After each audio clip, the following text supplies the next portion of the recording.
Nagyon sok sebet kaptál életedben, és kerested az igazságot. És amíg azt nézted, hogy minden más ember másokat bánt, azért, mert őket is bántották, addig te magadat bántottad.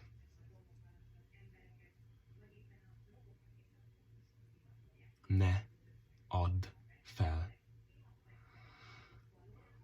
Törd meg ezt a körforgást. Ezt csak és kizárólag Jézussal tudod megcsinálni. Ébredj föl, higgy benne, tedd meg, amit kér tőled, és boldog leszel. Istenem, imádkozom azért az emberért, hogy legyen meg az ő életében a te akaratodat. Kérlek, adj neki békességet, bölcsességet, szeretetet és a kegyelmedet. Ámen.